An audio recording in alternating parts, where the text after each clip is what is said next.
Thank you, Jimmy, for inviting me. Can you hear me okay? Just to double check. Yes, you sound good and you look good. Thank you, thank you, thank you. You know, as you say, we had to spark it up a bit. So, right, just give me a second. Let me share the screen, make sure everything's working okay, and then we are on our way. Uh, right, let's quickly do this. Bear with me anytime. If you have any questions at any point, just put in Q&A, as Jimmy was saying, and I'm sure I'll answer your questions. So, are we good? Can you see my screen? Yep, we see it. Excellent. First of all, thank you very much, Jimmy and everybody else, for inviting me to do this talk. I am really excited to be here. And yeah, I'm not going to take too much of your time. So you have already had some information about Kubeflow from Jimmy himself, and also about the pipelines. Stefano walked through them. Pretty awesome project, Kale. Definitely, if you haven't checked out, do check out. It's really cool. What we're going to do now is talk about a slightly different project, which is Spark. If you're already using Spark, if you already know what Spark is, the first few minutes are just a bit of an introduction on what Spark is and where it fits in with all the machine learning tooling that there exists. And also what we'll talk about is how can you run Spark jobs in Kubernetes and how can you run them in Kubeflow? Should you even consider running your jobs in Kubeflow and Kubernetes? And how does it compare and contrast Spark, Kubeflow, and Kubernetes? The reason why I'm doing this talk is because a lot of people talk to me and they ask me if they should ditch their current Spark jobs and put everything in Kubeflow or everything in Kubernetes. Is it hard? Is it easy? So I thought maybe we'll talk about what options exist. So let's ignore the cheesy photo. My name is Salman. I am an MLOps engineer from Apnea. We are a cloud consultancy company based in London. And yeah, we work with clients and migrate the workloads to the cloud, use any normal workloads or machine learning workloads. I also work with LearnK8 as a Kubernetes instructor. So we do Kubernetes training. Please check out. We've got lots of blogs on different Kubernetes topics if you're interested. So yeah, you check out learncase.io, check out appia.io. We got excellent blogs over there. I also run a cloud native community here in Wales. I'm actually based in Wales. Currently, I'm in London. And we have a community, Cloud Native Wales, that we run, and we host our own meetups too. So uh, kudos to you, Jimmy, for running this. I know how hard it is to organize it all, so it's pretty cool. You can find me on Twitter. That's the easiest way to find me. Salman Iqbal. Yeah, if you have any questions afterwards, if you have anything to do with Kubernetes, machine learning, or anything like that, please reach out. If you have any questions, please put them in Q&A. And Jimmy, if you don't, I'm not looking at the Q&A bit, but if you have any questions, just please shout out and I'll try and answer them while we're there. You can also find me on YouTube. I have a YouTube channel which I haven't uploaded to in a little while, but there's more videos coming up soon. I make like short videos on Kubernetes, and I've got some videos coming up on machine learning in Kubernetes. You can just search for Saul Manikbar, and you know what to say about YouTube. Like and subscribe, right? So please, yeah, if I don't reply to your messages on Twitter, just leave a comment on YouTube video. I will definitely get back to you. So Spark, let's get into it. What is it? And what we'll talk about is, this is the agenda. We're going to talk about what is it, how do you run Spark in Kubernetes, how do you run it in Kubeflow, and what is Spark versus Kubeflow versus Kubernetes? What should you choose? So Apache Spark is an open source and a distributed processing system used for big data workloads. And it utilizes in-memory caching and optimized query execution for fast queries against data of any size. So basically, if 2012, 2013, 2014, from 2014 onwards, a lot of data science or a lot of distributed work was started happening in the Apache Spark framework. It was actually developed in response to MapReduce limitations. And in MapReduce, programs read input data from a disk and map it across, map a function across the data, produce the result. And there was a bit of a limitation. I'll show you what MapReduce is. I'm sure you'll know what it is, but if not, I'll do a quick recap. But Spark basically came into being because there were some limitations with MapReduce. So what is MapReduce? I got this from HPE's website. Basically, in 2012, in limitations to MapReduce, the way MapReduce works is you have on the left, you have an input. In this case, we got a text. And what you try and do is you try and you take this input from, it could be from anywhere, from a disk, from a disk in locally or in the cloud, and you reduce the results. So what we're trying to see is how many times a specific word appears. So in this case, in the second column, you can see the appear once. So you basically divide the input, and you try and figure out like how many times each of the word appears, and then you shuffle it, and then you reduce it, and then in the end you get this output, and which shows, oh, the appears 3 times, and appears twice, and come appears once. And so this is what MapReduce is, but Spark is designed slightly differently. Spark is designed to work as a working set for distributed programs that basically offers a form of shared memory. So everything that you do happens in memory. That's why it's a little bit faster. So what Spark also does, I'm not going to go into too much detail, but you can definitely find out more. There's really good videos on this on YouTube. But it uses what's known as an iterative algorithm. It visits the data set that you're working on. It could be any data set it is, multiple times in a loop, and it uses like a database style of querying. And this basically reduces the latency of the apps by several magnitude compared to MapReduce, like Hadoop, let's say. And one of the iterative algorithms is for machine learning. So there's a lot of machine learning work that happens within Spark. Now, Spark is a massive framework, and you have quite a few things that you can do in here. There are libraries for SQL, there are libraries for machine learning, there's libraries for graphical computation, there's libraries for streaming processing. So if you have any IoT devices and you want to grab in all this streaming data that's coming in, and so there's libraries in there that can help you ingest all the data, whatever you need to do, run your code against it, and really quickly submit your jobs on multiple machines. And we're going to talk about what the architecture of Spark looks like. So this is a bit of an intro about Spark too. And on top of it, Spark is basically supported by a number of languages. You can do it in R, Python, Scala, or Java. So you can write that's Spark Core API. So you can write your code in any of these languages, and you can use these libraries, and you can submit your job. And if your job needs to run at a larger scale in a distributed fashion, and you have multiple machines, you can submit them. So what kind of stuff do people use Spark for? Just really, this is the last bit, and then we'll dive deep into what Spark actually is. People usually, you have application developers or data scientists or machine learning engineers. They incorporate Spark into their applications to do rapid queries, analyze, and transform data at scale.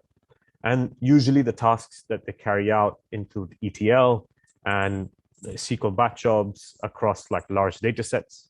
If you've got large data sets that you need to do batch jobs on, and processing of streaming data from sensors, IT sensors or financial systems, and also any of the machine learning tasks that you would want to run. So we know in Kubeflow or in Kubernetes, if you want to run an application, we take any application, containerize it, and run it as a container. It runs as a pod inside the container. What do we run in Spark? And this is where hopefully I'll do a comparison of Spark and Kubernetes, and you'll see how it all matches up. We're going to put this diagram up, and there's a few things in here. On the left, you can see there's what's known as a driver program, and in the middle there's a cluster manager, and on the right there are worker nodes. And these are the 3 main components of an application in Spark. What happens is that the driver program is the bit we'll go in a little bit more detail. The driver program is the main process. This is driver is usually a Java process. The driver process runs your main function, the function that you need to run to execute your code, and it sits on a node in the cluster. So these machines, we'll talk about cluster, what kind of cluster we run in. And basically, this driver is responsible for 3 main things. It's maintaining information about the application itself. and it's responding to any of the inputs that are coming in from the user or the program, and it's basically scheduling work that needs to be done on a number of machines across it's kind of like an orchestrator, right? So this is the bit that's saying, okay, I've got this job that I need to run, needs to run on like 10 separate machines, and this is the bit that's going to split the jobs out and run them. It's basically, this thing is absolutely essential. So the driver program, the one on the left, it's the heart of Spark application, and it basically maintains the information during the lifetime of the application. Because some applications could be, they just need to run for 1 minute. They need to do an ETL job and job done.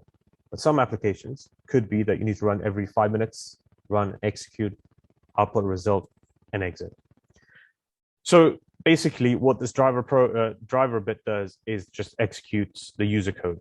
And it creates what's known as a Spark session or a Spark context. And this is the bit where it will actually perform it maybe needs to create a data frame or needs to create a data set, needs to execute a SQL query, or whatever it might be, it does that. And so in short, the driver program is the bit that executes your main function. If you are to run Spark in Kubernetes, which we'll talk about right now, is in Kubernetes, a driver is the pod. If you're in Kubernetes, the driver runs as a pod. Now, how do you run this thing in Kubernetes? How do you run a Spark application anywhere for that matter?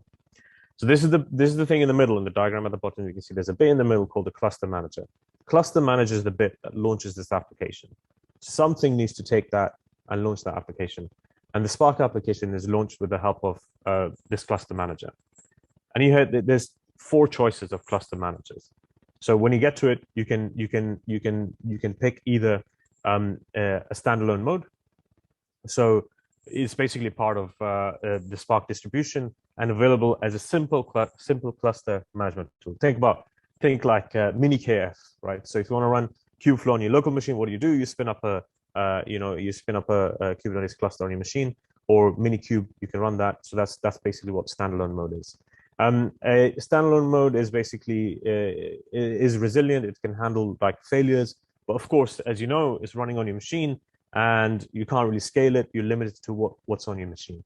You can easily run on Linux, Windows, or Mac, and it's the easiest way to get it up and running. But of course, you can't really scale it beyond what's available on your machine. The next bit is what's known as Yarn, yet another resource. I forgot what it is, a navigator or something. I completely forgot what it was. But it's basically a resource manager in Hadoop 2, and it works as a distributed computing framework. It basically maintains job scheduling as well as resource management. And in this cluster, you have like a master and a worker node, and works in like a highly available function. Again, you can run it as Linux, or you can run it in Windows. And Hadoop Yarn, however, is also known as MapReduce 2.0, and you can pick that. The other option is to use Apache Mesos, another Kubernetes container orchestrator. You might have heard of, you might have come across it, probably used it before. You can run Apache Mesos as a cluster manager, and you can run Spark jobs and let it handle it. And Apache's API, you have Apache Mesos APIs that are available for Java, Python, and C++. And last but not least, you can also run the cluster that you can submit the jobs to using Kubernetes. And we'll see in a second how does it work in Kubernetes. And the reason why people use Kubernetes is because of all the good stuff you get with Kubernetes, auto scaling and fault resilience. So if any of the pods crashes, it can come back up, and I can scale up quite easily. So the last bit is the executor.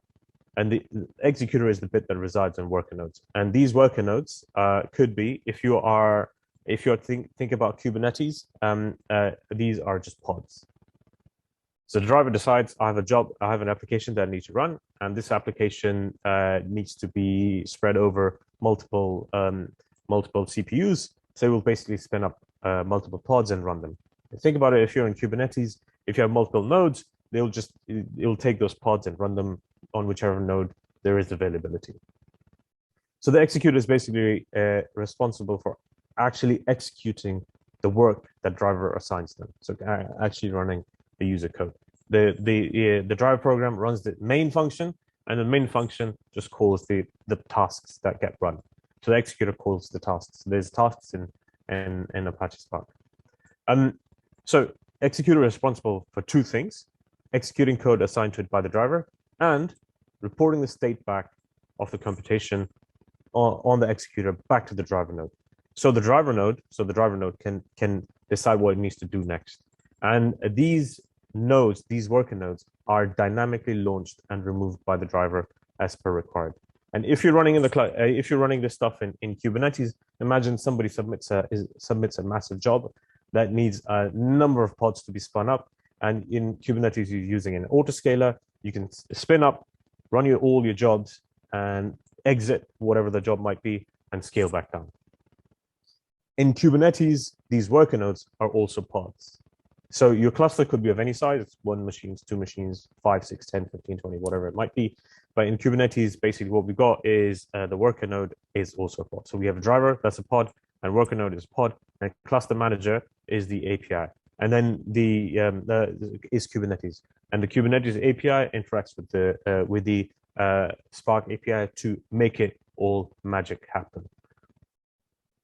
Okay, hope you are with me so far. If there's any questions, please shout out. I can't see the Q&A panel, but I will answer it straight away after this when I see it. So there's a couple of options. You can run this Kubeflow. You can run Spark in all the top bits. As you can see, standalone, Yarn, Mesos, and Kubernetes, and you can also run it in Kubeflow. And we'll see how you can do that. So how do we run this in Kubernetes? And if you want to run Spark jobs in Kubernetes, you use what's known as a Spark operator. And what is an operator? Hopefully you are aware, or you might have heard of it. In Kubernetes, you have resources that are defined from out of the box. It's things like pods, services, and ingresses. But sometimes there could be a resource that is custom that you define, and that's what's known as a custom resource definition. I'll give you a great example. There's a custom resource definition for a Domino's pizza order.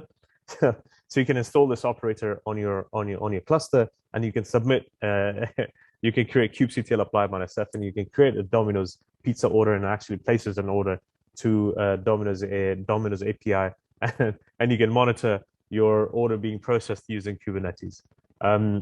I've never tried it. I think it only works in USA, but if you just type Domino's Kubernetes operator, will come up. So the point is, you can define any resource that you like to define, not the default ones, but anything else you would like to define.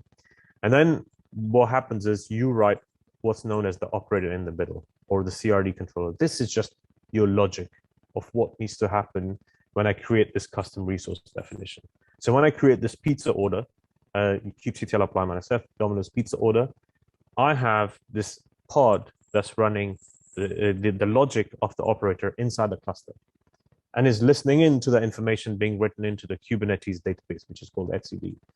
And it gets notified, says, "Oh, you got an order that's been created." So once it sees that, it will go ahead and take that, whatever the information is, and actually submit that order to the API. And the Spark operator works exactly the same way. We define some custom resource definitions, and we install it on our cluster.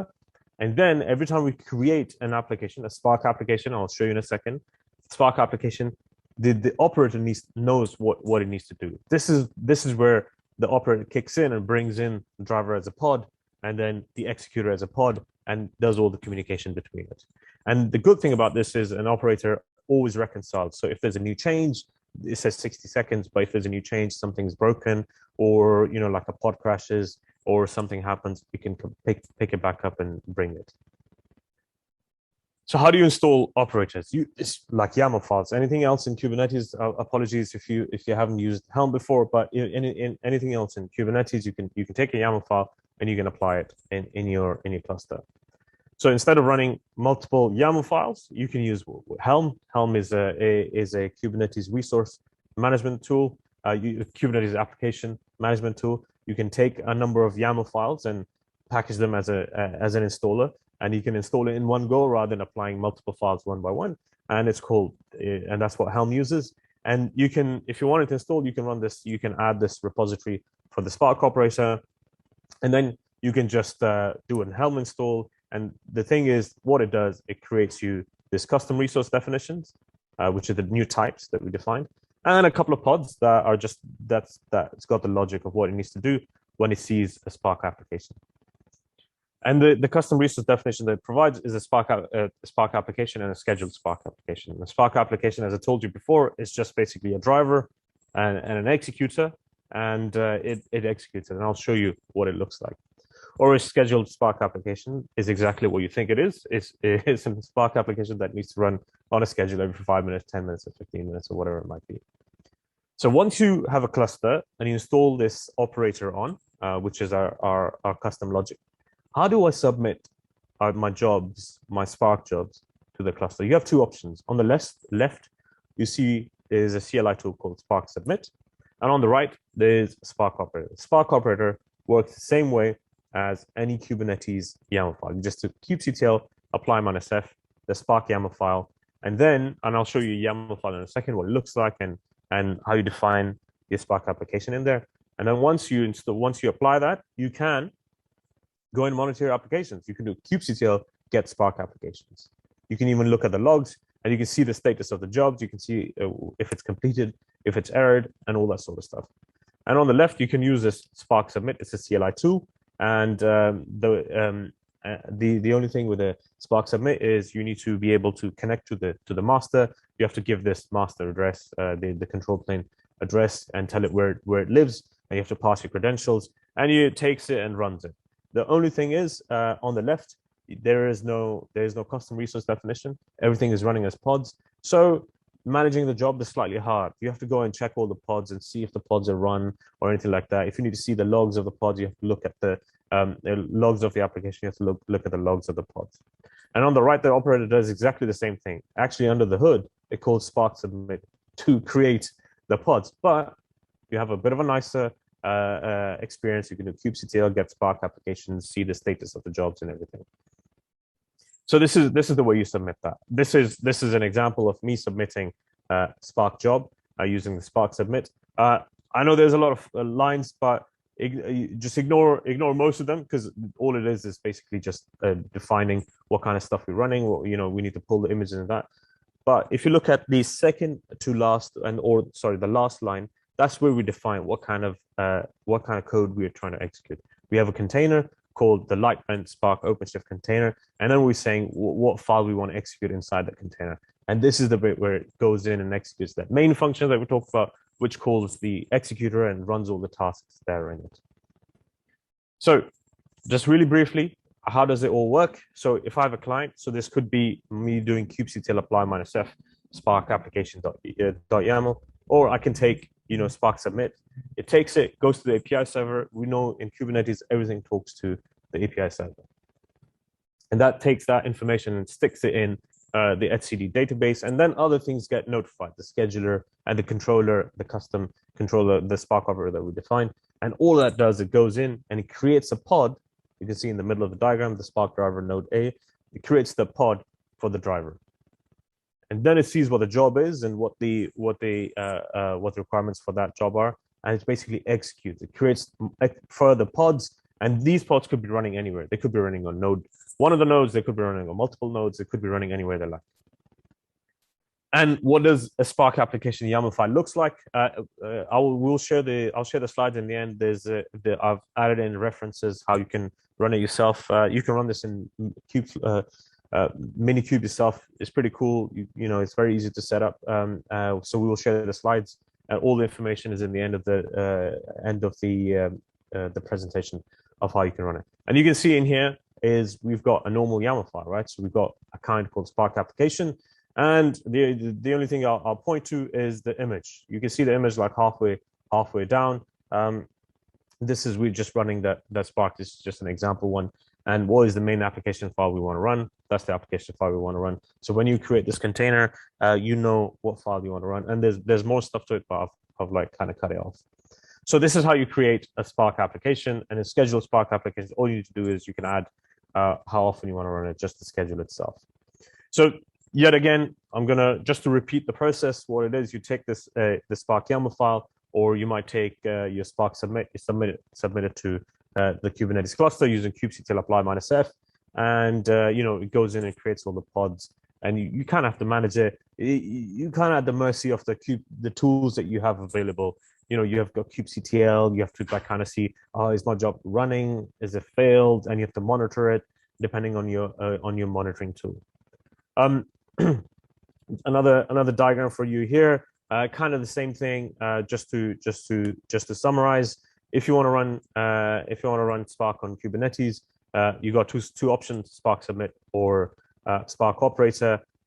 Basically, it goes in, the scheduler starts a driver pod, and it finds up the request for the executor pod. The driver pod calls the API server, which in turn calls the etcd, and then notifies how many executor it wants to have, and it just runs all the executors.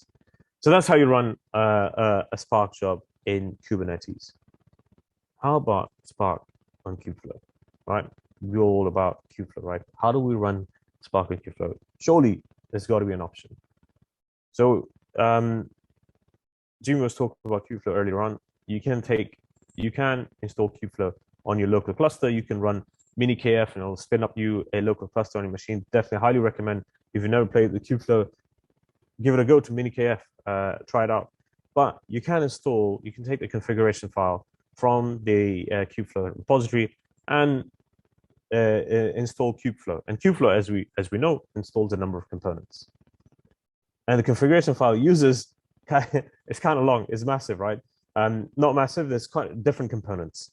So it's called a kfdev file.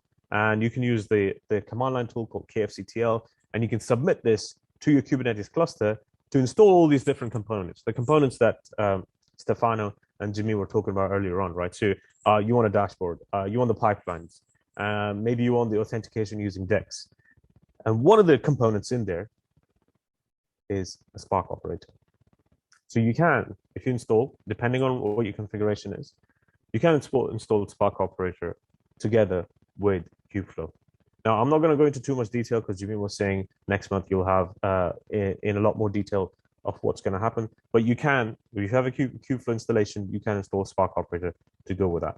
And Kubeflow, Jimmy has already talked nicely about what Kubeflow is, and so is Stefano, so I'm not really going to talk too much. There's a diagram. You can run Kubeflow on top of Kubernetes. There's tons of things in there. There's KF serving. There's tons of training operators. There's Katib that you can do hyperparameter tuning and all that sort of stuff. But the thing that's the most interesting in Spark's scenario is the KF pipeline, the pipelines that Stefano was talking about. Now, you've seen these pipelines. You got, this is an example of an XG boost run. And these bits that you see, these boxes in here are, this is a pipeline that we've done. And these boxes in here could either be running from a container. So each of these steps could be running from a container, or it could be running from a file. So I can say, run this step from a file, or it could be running from, the code that you paste in that bit.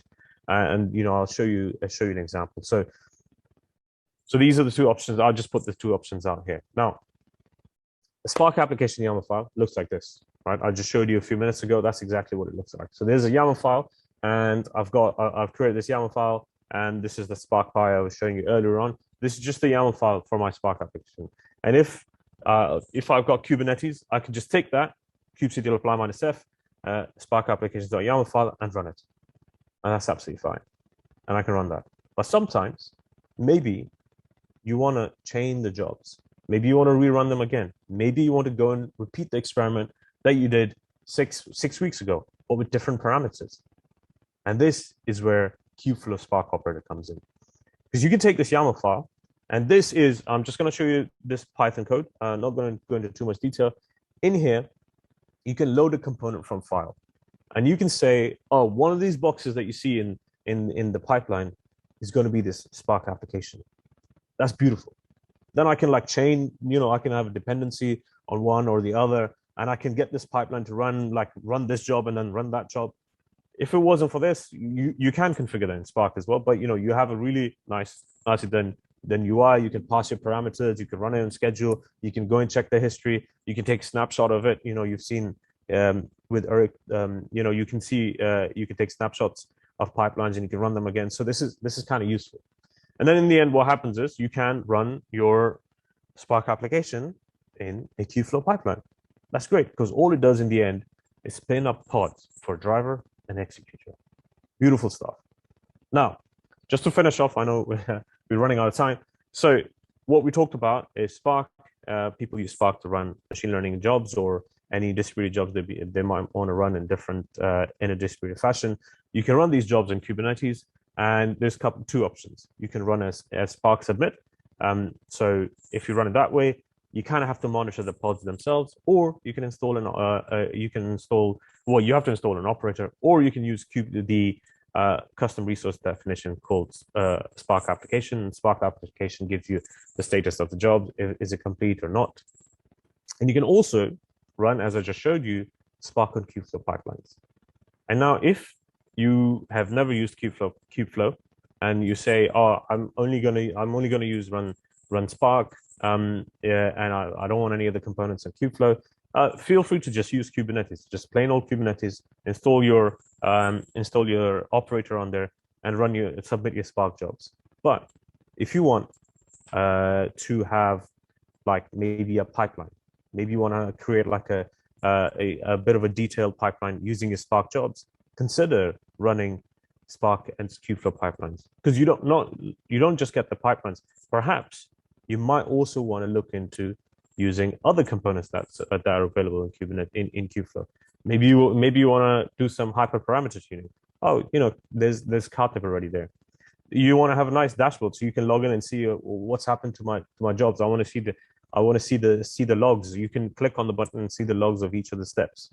And also maybe you want to have some sort of authentication, right? So with Kubeflow, you can, using DEX, you can wire to any of your authentication systems that you got. Maybe you want to authenticate using AWS or anything like that. So if you want to run Spark jobs, you can run Kubernetes, but definitely consider running them in Kubeflow, especially if you want to take advantage of the rest of the things that are available in the Kubeflow ecosystem. That's all I wanted to cover. I will try and answer any questions if there are any, but thank you all very much for listening. If you have any questions afterwards, if you think about it, just reach me out on Twitter at Salman. Check out my channel on YouTube as well. So thank you all for having me.